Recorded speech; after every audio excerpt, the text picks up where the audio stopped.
निकाय चुनावों को लेकर कांग्रेस ने पूरी तैयारी शुरू कर दी है। महिला आरक्षण बिल जिस तरीके के साथ पास नहीं होता है, तमाम राजनीति इस समय हरियाणा में चल रही, लेकिन निकाय चुनाव को लेकर कैसी तैयारी है? हमारे साथ प्रदेश अध्यक्ष राव सर मौजूद है। सर, निकाय चुनाव की तैयारी पूरी जोरों पर है इस बार, क्योंकि कड़ा मुकाबला भी है और जब पहले निकाय चुनाव हुए थे तो कहीं ना कहीं क्लीन स्वीप जरूर कांग्रेस। इस बार कैसे कांग्रेस की तैयारी है? देखिए, कांग्रेस की तैयारी से अनुमान लगा सकते हो कि भाजपा अभी मीटिंगों के दौर चल रहे हैं और हमने हमारे उम्मीदवार डिक्लेयर कर दिए हैं। तो इसलिए ये बात निश्चित है कि भाई कांग्रेस और उसके साथी कार्यकर्ता नेता सब चुनावी मूड में है। हमने पहले भी कहा था और निश्चित रूप से प्रदेश की जनता जहाँ जहाँ चुनाव है, चाहे वो नगर निगम है, परिषद है, पालिका है, लोग परिवर्तन चाहते हैं। लोग मौजूदा राज के सिस्टम से नाराज हैं। शहर के लोग जो बेचारे गांव से आके शहर में बसे, एक अच्छी सुविधाओं का सोच करके आया कि हमें वहाँ साफ सफाई मिलेगी, पानी मिलेगा, सीवरेज मिलेंगी, ड्रेनेज सिस्टम सारा ठीक होगा।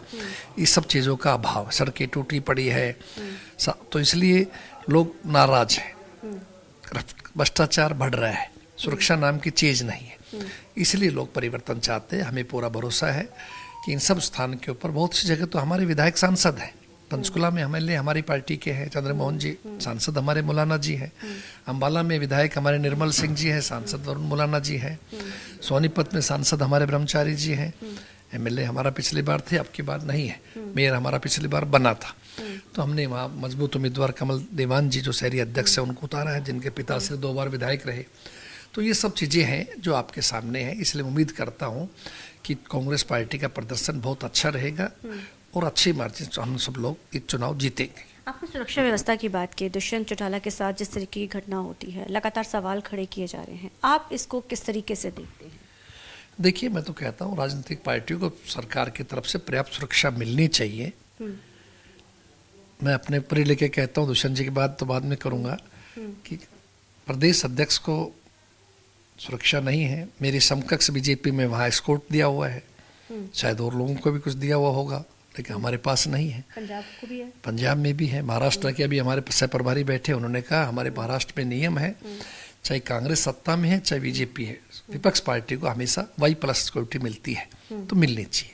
जहाँ तक दुष्यंत जी का प्रश्न है, अगर वो किसी बात को लेके यूनिवर्सिटी में गए थे, सरकार का दायित्व बनता है सुरक्षा भी दी जाए और बात सुननी भी चाहिए, चाहे वो आदमी विधायक है, सांसद है या पूर्व नेता है, और उनको मिलना चाहिए। उसकी जांच होनी चाहिए, कोई भी चीज़ हो, और जांच भी उच्च स्तरीय हो, CBI जांच हो या हाईकोर्ट के जज से जांच होनी चाहिए।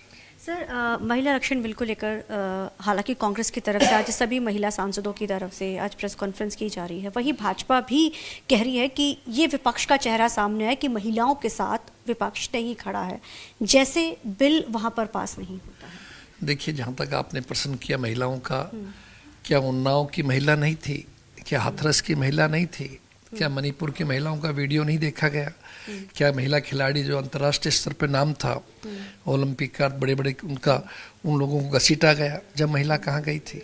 ऐसा नहीं है, ये केवल एक ड्रामेबाजी है। राजनीतिक रूप से इसका दुरुपयोग कर रहे थे, इसका फायदा उठाना चाहते थे। वरना तो हमने कहा अगर सरकार की नीयत साफ है और वो देना चाहती है आरक्षण, तो जो 3 साल पहले 2023 में संशोधन सर्वसम्मति से बनाया था महिला, उसी पे लागू कर दो, 543 दे दीजिए। जब आगे जनगणना चल रही है, पूरी हो जाए तो आप 850 में दे देना, लेकिन नहीं, पर 850 भी होना चाहिए और 2011 सेंसस पे करें, ये सरकार की नीयत पे सवाल उठाता है। इसलिए हमारे नेता आदरणीय राहुल गांधी जी ने भी कहा, प्रियंका गांधी जी ने भी कहा कि ये नीयत ठीक नहीं है। सरकार को चाहिए अपनी मनसा ठीक करे, पहले पूरा जनगणना कराए, उसके बाद में जाति जनगणना सामने आने के बाद में फिर आपका परिसीमन हो, फिर महिला आरक्षण हो, हम उसके पक्षधर हैं। तो सही बात जायज उठाएगा, संविधान भी हमारा यही कहता है। अब कांग्रेस इसको लेकर हालांकि प्रेस कॉन्फ्रेंसेस आप लोग की तरफ से की जा रही है, लेकिन सत्ता की सरकार कह रही है कि जब ये बिल पास होता है तो खुशियां मनाई जाती हैं। कहीं ना कहीं ये महिला विरोधी सोच है जो वो सामने निकल कर आ रही है कांग्रेस की। अब इसके लेकर कांग्रेस क्या कर रही है? अब देखिए, मैंने तो आपसे कहा कांग्रेस की महिला विरोधी सोच नहीं हो सकती। हमने तो 5 उम्मीदवार डिक्लेयर करे हैं, नगर निगम में 4 महिलाएं करी हैं। यानी आप ये सेट कर रहे हैं एग्जाम्पल, क्योंकि पंजाब में भी इलेक्शंस हैं। हमने राजा वड़िंग से भी यही, वो प्रदेश अध्यक्ष है पंजाब के, हमने कहा था कि 27 में का कोई एग्जाम्पल सेट होने जा रहा है पंजाब में भी महिलाओं को लेकर। नहीं, हमारा प्रयास होगा आने वाले समय में हरियाणा में जब भी चुनाव होंगे, कम से कम 33% हम महिलाओं को जरूर आगे लाएंगे।